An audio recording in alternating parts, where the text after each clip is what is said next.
हम लोग Gauss law का प्रूफ देखने जा रहे हैं।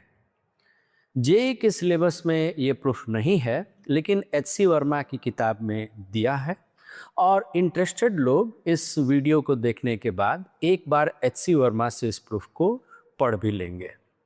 तो गॉस लॉ का स्टेटमेंट ये होता है कि किसी क्लोज्ड गॉसियन सरफेस से टोटल इलेक्ट्रिक फील्ड का फ्लक्स निकाला जाए तो वो Q enclosed by epsilon not के इक्वल होता है। यहाँ पे उदाहरण के लिए मैंने ये Q1 माइनस Q2 और Q3 चार्ज ले लिया है और इस तरह का येलो कलर का गॉसियन सरफेस चूज़ किया है।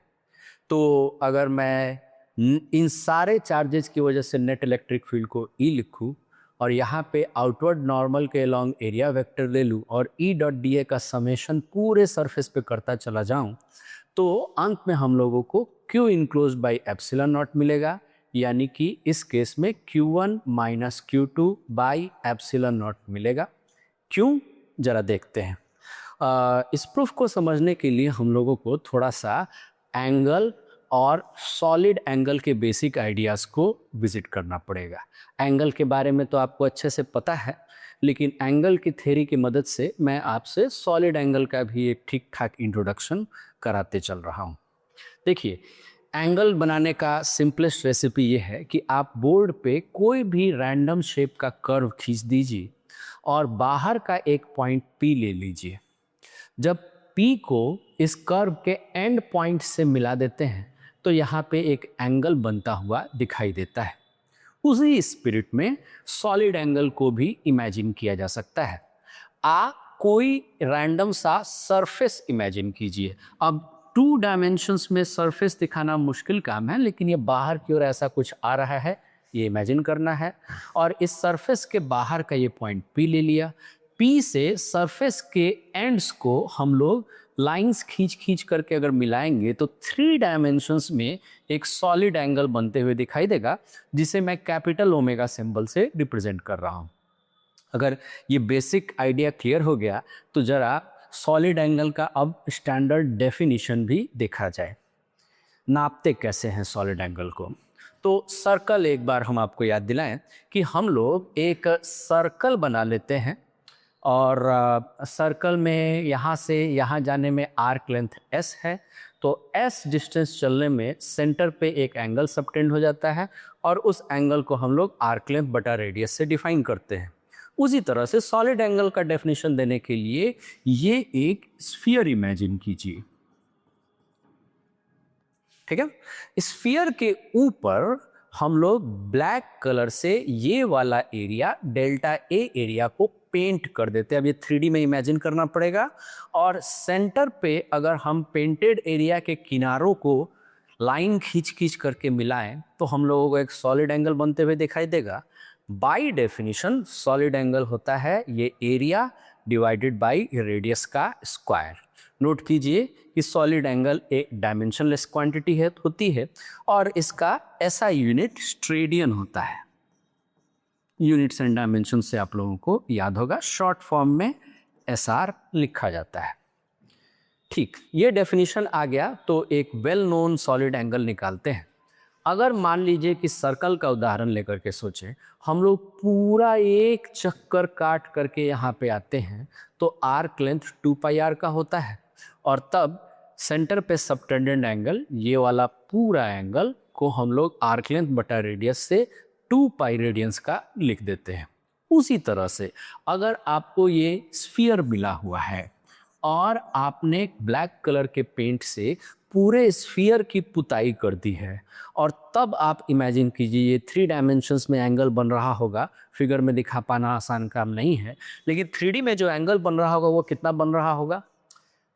Area divided by r square से दिया जाएगा और स्फीयर का surface area 4 pi r square होता है, इसलिए टोटल स्फीयर के सेंटर पे बनने वाला सॉलिड एंगल 4 पाई स्ट्रेडियंस का हो जाएगा।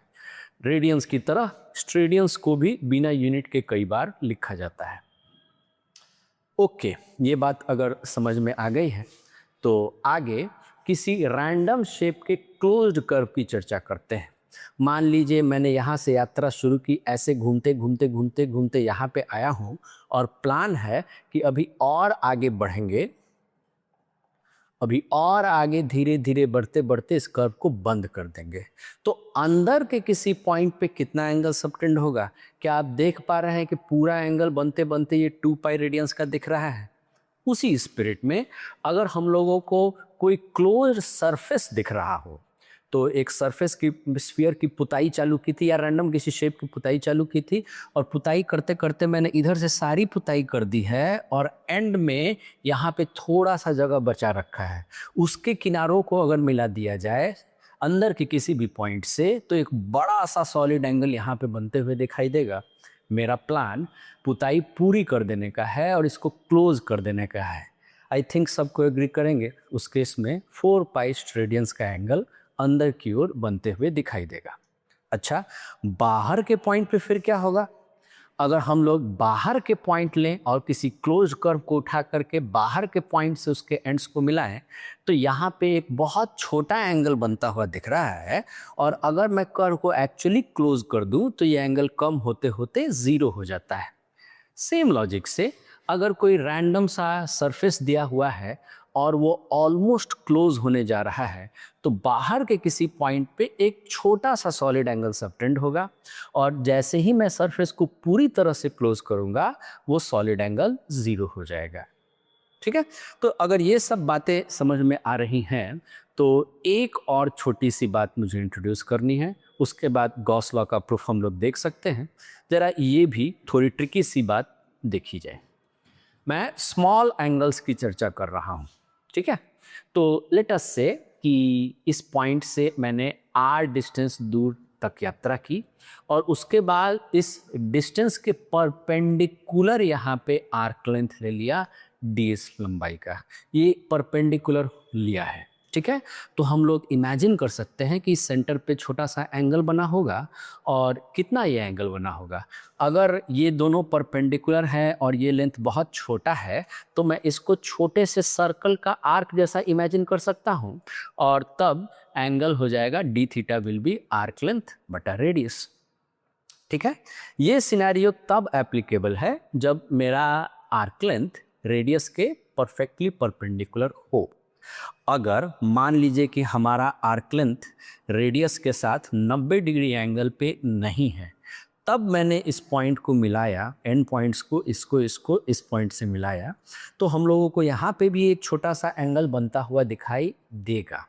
लेकिन उसका एंगल लिखने के लिए मैं इसको सर्कल के हिस्से की तरह रिप्रेजेंट करना चाहता हूँ, यानी कि रेडियस के परपेंडिकुलर चलने का मेरा इरादा है। उसके लिए मैंने इस आर्क लेंथ का इधर वाला कंपोनेंट ले लिया है। अगर ये एंगल अल्फा है तो ये वाला कंपोनेंट हम लोगों को ds cos अल्फा का मिल जाएगा, और तब सेंटर पे सबटेंडेड एंगल इसी तरह के सिनेरियो से ds cos alpha upon r से लिखा जा सकता है। ठीक है, तो इस आर्गुमेंट में एक लेयर और ऐड कर रहे हैं कि मान लीजिए कि ये येलो वाली लाइन रेडियस के परपेंडिकुलर है और रेडियल डायरेक्शन को मैंने आगे बढ़ा दिया है।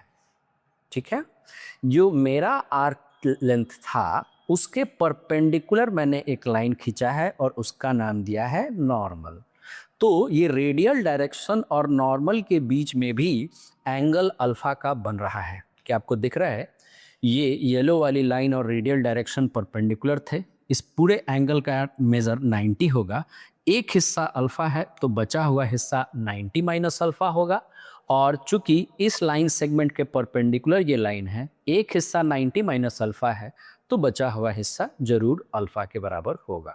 ठीक है, तो इस तरह से हम लोग तिरछे आर्क के लिए भी एंगल को डिफाइन कर सकते हैं। सेम स्पिरिट में मैं यहाँ पे सॉलिड एंगल की कहानी को भी प्रेजेंट कर रहा हूँ। मान लीजिए इस पर्टिकुलर पॉइंट से r डिस्टेंस हम लोग दूर गए और वहाँ पे एक छोटा सा एरिया लिया। ये एरिया r के परपेंडिकुलर है, यानी कि गॉस लॉ की भाषा में हम लोगों का एरिया वेक्टर रेडियल डायरेक्शन में है। तो उस केस में इसको हम लोग स्फीयर के छोटे से टुकड़े की तरह इमेजिन कर सकते हैं, और solid angle will be area divided by r square. लेकिन एक मिनट। लेकिन अगर मान लीजिए कि हमारा एरिया तिरछा है, रेडियस के एक्चुअली परपेंडिकुलर नहीं है, इस केस में जैसे मैंने दिखाया कि मेरा एरिया वेक्टर रेडियल डायरेक्शन के साथ अल्फा एंगल बना रहा है, तो इसी तरह के लॉजिक से मैं कह सकता हूं कि मुझे एरिया वेक्टर का इधर वाला कंपोनेंट लेकर के डिफाइन करना होगा और छोटे से सॉलिड एंगल को d A cos alpha by r square से लिखा जा सकता है। ठीक है, तो ये पोर्शन थोड़ा सा ट्रिकी था। अगर ये बात समझ में आ गई है तो गॉस लॉ के प्रूफ की ओर जरा बढ़ा जाए, देखा जाए। यहां पे मैंने पहली बार में एक अंदर का पॉइंट उठाया है, अंदर का चार्ज उठाया है। ठीक है, तो ये मेरा एक क्लोज्ड गॉसियन सरफेस है, इसके अंदर यहाँ पे चार्ज क्यों रखा हुआ है। हम लोग इस पॉइंट पे देखते हैं तो रेडियली आउटवर्ड डायरेक्शन में मेरा इलेक्ट्रिक फील्ड वेक्टर है, इस एरिया के परपेंडिकुलर डायरेक्शन में मेरा एरिया वेक्टर है और दोनों के बीच में अल्फा का एंगल है। अगर मैं इस चार्ज की वजह से प्रोड्यूस्ड इलेक्ट्रिक फील्ड का पूरे सरफेस से फ्लक्स निकालने चलूँ, मुझे यहाँ पे सर्कल बना देना चाहिए, तो फ्लक्स हम लोगों को integral E dot d A से मिलेगा और इलेक्ट्रिक फील्ड होता है k q by r square, area होता है डी ए और दोनों वेक्टर्स के बीच का एंगल अल्फा है, तो डॉट प्रोडक्ट पे कॉस अल्फा भी मिल जा रहा है। फिर इस इंटीग्रेशन में के और क्यू तो कांस्टेंट है, उसको मैंने बाहर निकाल लिया और पूरे सरफेस पे डी ए कॉस अल्फा और आर स्क्वायर का इंटीग्रल करने को मिलेगा। और आप आइडेंटिफाई कर पा रहे हैं कि d A cos alpha by r square actually total solid, छोटे से सॉलिड एंगल को रिप्रेजेंट कर रहा है और राइट नाउ हमारा चार्ज इस क्लोज सरफेस के अंदर है, तो अंदर के पॉइंट पे सबटेंडेड सॉलिड एंगल 4 पाई स्ट्रेडियंस का हो जाएगा। अगर हम लोग k की वैल्यू 1/4 पाई एप्सिलॉन नॉट लिखें तो 4 पाई कट करके फ्लक्स हम लोगों को q बाई एप्सिलॉन नॉट का मिल जाता है। तो अंदर के चार्ज की वजह से produced electric flux q by epsilon not का मिलने वाला है। अगर बाहर का चार्ज हुआ तो अगर हम लोग ये क्लोज गॉसियन सरफेस लेते हैं और ये चार्ज बाहर की ओर रह रहा है, तो फ्लक्स फिर से integral E dot d A से दिया जाएगा। फिर से इसको रीअरेंज करके हम लोग सॉलिड एंगल की भाषा में रख सकते हैं और हम लोगों ने डिस्कस किया है कि बाहर के पॉइंट के लिए एक क्लोज सरफेस के द्वारा सबटेंडेड सॉलिड एंगल 0 होता है, यानी कि बाहर के चार्ज की वजह से टोटल फ्लक्स 0 मिलेगा।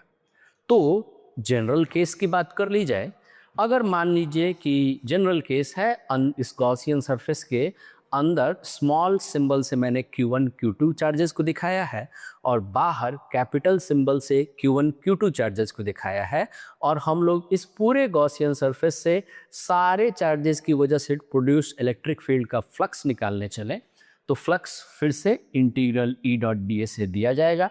अब चूंकि electric field superposition principle follow करता है, मैं पहले Q1 की वजह से इलेक्ट्रिक फील्ड का फ्लक्स निकाल सकता हूँ, फिर Q2 की वजह से निकाल सकता हूँ, फिर कैपिटल Q1 की वजह से और कैपिटल Q2 की वजह से अलग अलग इलेक्ट्रिक फील्ड्स का फ्लक्स निकाल करके सबको जोड़ सकता हूँ। ये इलेक्ट्रिक फील्ड के सुपरपोजिशन प्रिंसिपल से मिलने वाला स्टेटमेंट है।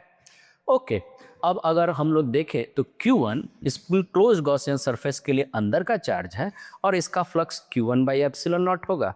Q2 भी अंदर का चार्ज है और इसका flux Q2 by epsilon not होगा, लेकिन कैपिटल Q1 और कैपिटल Q2 बाहर के चार्जेस हैं और इनके द्वारा प्रोड्यूस्ड इलेक्ट्रिक फ्लक्स 0 मिलेगा, यानी कि हम लोगों को total flux Q enclosed by epsilon not के इक्वल मिल जाता है। यही गॉस लॉ का प्रूफ है। प्रूफ को एक बार देख लेने के बाद बुक से भी जरूर कर लेना चाहिए।